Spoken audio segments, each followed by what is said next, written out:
Bismillahirrahmanirrahim. Alhamdulillahi alamin. Wassalatu wassalamu ala asyrafil anbiya'i wal mursalin wa ala alihi wa sahbihi ajma'in. Assalamualaikum warahmatullahi wabarakatuh. Dan salam sejahtera saya ucapkan kepada hadirin dan hadirat sekalian. Sebelum bahtera saya layarkan, sebelum layar saya kibarkan, sebelum kaki mengatur langkah, sebelum lidah mengatur bicara, izinkan saya membicarakan mengenai mencintai Rasulullah sallallahu alaihi wasallam. Rasulullah sallallahu alaihi wasallam atau nama sebenarnya Muhammad ibnu Abdullah ibnu Abdul Muttalib telah dilahirkan pada 12 Rabiul Awal tahun Gajah di Mekah Al-Mukarramah. Baginda adalah seorang manusia lelaki yang diutuskan oleh Allah Subhanahu wa taala sebagai rasul yang terakhir bagi membawa ajaran Islam dan menyebarkan dakwah Islamiah kepada seluruh umat manusia bagi memperoleh kejayaan di dunia dan di akhirat. Hadirin dan hadirat sekalian, mencintai Rasulullah SAW adalah wajib ke atas setiap umat Islam. Untuk mencintai baginda, maka kenalilah sifat kepribadiannya dan sirah perjuangannya. Kata orang, tak kenal maka tak cinta. Maka cintailah Rasulullah SAW mulai dengan mengenali sifat kepribadiannya, mengkaji kehebatannya, mengkaji kebenaran yang dibawa dan mengagungkan kebesarannya. Perutusan Rasulullah SAW adalah sebagai rahmat kepada umat manusia sejagat, memimpin manusia ke arah pengabdian kepada Tuhan yang sebenar, iaitu Allah semata-mata. Sebagaimana firman Allah dalam surah Anbiya ayat 107 yang berbunyi, "Wa ma arsalnaka illa rahmatan lil alamin." Yang bermaksud, dan tidaklah kami mengutusmu wahai Muhammad melainkan untuk menjadi rahmat kepada sekalian alam.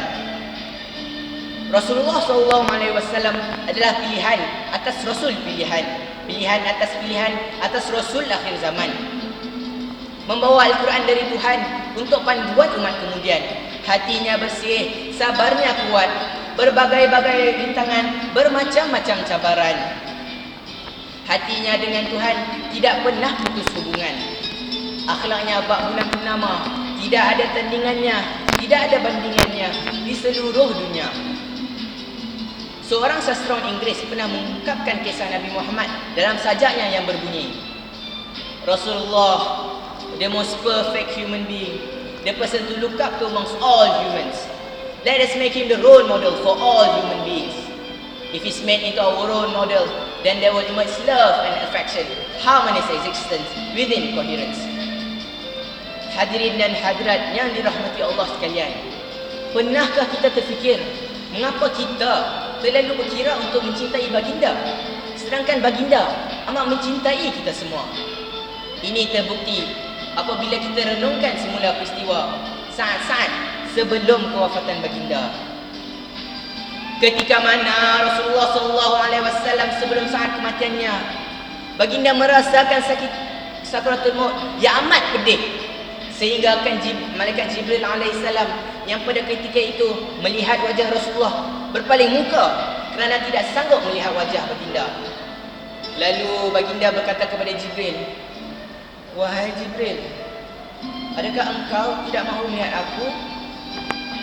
Adakah engkau membenci aku?" Lalu Jibril berkata kepada Nabi Muhammad, "Wahai Muhammad, aku sebenarnya tidak membenci kamu. Aku sebenarnya tidak sanggup melihat wajah kekasih Allah menanggung kesakitan ini." Lalu Rasulullah SAW berkata kepada Jibril, "Wahai Jibril, jika beginilah sakitnya sakaratul maut, maka aku mohon agar semua kesakitan sakaratul maut dihimpunkan ke atasku. Sesungguhnya aku tidak sanggup membiarkan umatku menanggungkan kesakitan ini." Masya Allah, hadirin dan hadirat sekalian, lihatlah betapa mulianya Rasulullah SAW yang sanggup mengorbankan nyawanya sendiri kerana dia mencintai umatnya melebihi dari dirinya sendiri. Lalu bagaimana dengan kita? Adakah kita mencintai baginda melebihi dari diri kita sendiri? Hadirin dan hadirat sekalian, mari kita renungkan tentang perasaan cinta kita terhadap Nabi Muhammad SAW. Lalu, bagaimana cara untuk kita menzahirkan cinta kita kepada Rasulullah SAW? Barangkali 3 perkara yang saya bicarakan ini berguna untuk semua. Yang pertama adalah dengan berpegang teguh dengan ajaran Islam dan menghidupkan dan menyebarkan semula segala sunnah baginda, sama ada dari segi percakapan atau perbuatan baginda. Sabda Rasulullah SAW, Rasulullah SAW qala, "Man ahya sunnati faqad ahabbani, wa man ahabbani kana ma'i fil jannah." Maksudnya, sesiapa yang menghidupkan sunnahku, maka dia telah mencintaiku, dan sesiapa yang mencintaiku, nescaya dia akan bersama-samaku dalam syurga. Yang kedua adalah dengan menjadikan akhlak baginda sebagai ikutan utama bagi diri kita, keluarga kita dan sahabat kita. Berkata Aisyah, isteri Rasulullah sendiri, akhlak baginda diperumpamakan Al-Quran itu sendiri. Yang ketiga adalah dengan memperbanyakkan selawat dan salam ke atas junjungan baginda, keluarga baginda dan sahabat baginda. Sesiapa yang dengan penuh ikhlas memperbanyakkan selawat dan salam ke atas junjungan baginda akan memperoleh ganjaran pahala yang banyak. Seperti mana sabda baginda yang bermaksud Rasulullah SAW qala, "Fa innahu sallallahu alaihi salatan sallallahu biha asyra." Yang bermaksud, sesiapa yang berselawat ke atasku sekali, maka Allah akan berselawat ke atasnya sebanyak 10 kali.